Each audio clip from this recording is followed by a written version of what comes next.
যদি ওদের বিচার না হয় তাহলে দেশে আর কার বিচার হবে? সরকারের গাফলাতির কারণে এই আসামিরা বাইরে হয়েছে এবং এই আসামিরা পলাতক হয়ে যাবে, তো বিচারটা কার হবে? 2020 সালে ঘটনাটা ঘটছে। আজ 5টা বছর, বিগত 5টা বছর আমি কোর্টে বাড়িয়ে দৌড়াদৌড়ি করতে করতে আমার মনের মধ্যে একটা সান্ত্বনা ছিল যে বিচারের রায়টা সন্তুষ্টমূলক রায় হবে, কিন্তু মনে করলাম বিগত সরকারের আমলে রায় হয় নাই, একক সরকার ছিল, কিন্তু এখন বর্তমানে সরকারের সময় রায়টা আমি পাবো, এইটাই আমি মনের মধ্যে আশা ছিল।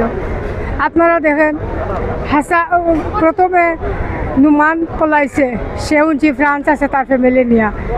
এরপরে শুনলাম এই যে হাসান জামিন পাইলো, হাসানও পলাইছে, দেশের বাইরে গেছে গিয়া, নুমানের সাথে তারা যোগাযোগ। এখন হাসান যে গেছে, হাসানের সাথে যোগাযোগ হয়ে এই যে আকবর, হারুন, টিটুচন্দ্র সবাই যে জামিন পাইলো, এরা কি জামিন পাওয়ার যে পাইলো, এখন তো আমার আশপাশ আমার কানের মধ্যে আসতেছে যে এরা যে জামিন পাইছে এরা সব পলাতক হয়ে যাবে, তো এরা বাইরে যাইবে গিয়া এবং এরা পলাতক হয়ে যাবে, তাহলে বিচারটা কার হবে? এখন আমি সবাই কাছে আমি অনুরোধ জানাবো, দেশে যত প্রশাসন আছে, দেশে যত এমবেসি আছে, দেশে যত আইন আদালত আছে, সবাই যেন এদেরকে বাইরে যাইতে না দেওয়া হয়, এদেরকে দ্রুত ওদেরকে আইনের আওতায় ধরিয়ে ওদের শাস্তিটা হোক, ওদের বিচারের রায়টা হোক, এবং শাস্তি ওদের বিচার বিভাগ ও সব কিছু চাক্ষুষ প্রমাণ আছে। এদেরকে 63 জন সাক্ষীরে 3বার করে নেওয়া হয়েছে।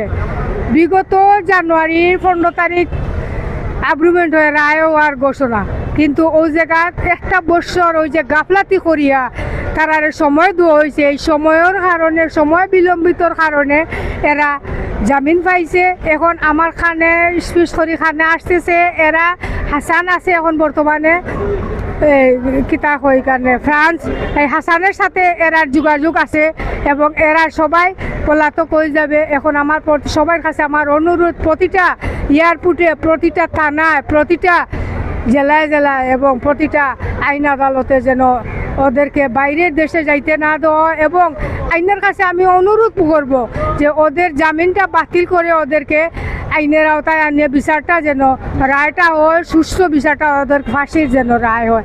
আর যদি ওদের বিচার না হয় তাহলে দেশে আর কার বিচার হবে? চাক্ষুষ প্রমাণ, এরা মার্ডারের আসামি, এরা তো এমনি কোনো হুমকি তুমকির মামলা না, এটা তো চাক্ষুষ প্রমাণ। আমার ছেলেরে মারলো, সব কিছু আইন আদালতে সব কিছু প্রমাণ হলো, একবার করি 63 সাক্ষী যে 3বার করে নেওয়া হইলো, সাক্ষী ক্লোজ হয়ে গেল এই গত 24 সালও, তাহলে এই 25 সালেও যে রায় হয় না, তাহলে তো বলবো যে এটা সরকারের গাফলাতির কারণে এই আসামিরা বাইরে হয়েছে এবং এই আসামিরা পলাতক হয়ে যাবে, তো বিচারটা কার হবে? রায় কার হবে?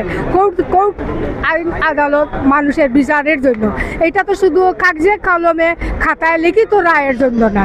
মানুষই যদি থাকে না, আসামি যদি পালিয়ে যায়, তো বিচারের রায় কার হবে? আমার রায় হবে নি, আমার ছেলেও হারাইলাম, বিচারও পাইলাম না, তাহলে কি নিয়ে দুনিয়াতে থাকবো? তাহলে তো দেশে কোনো আইন আদালতে কোনো প্রয়োজনই থাকে না।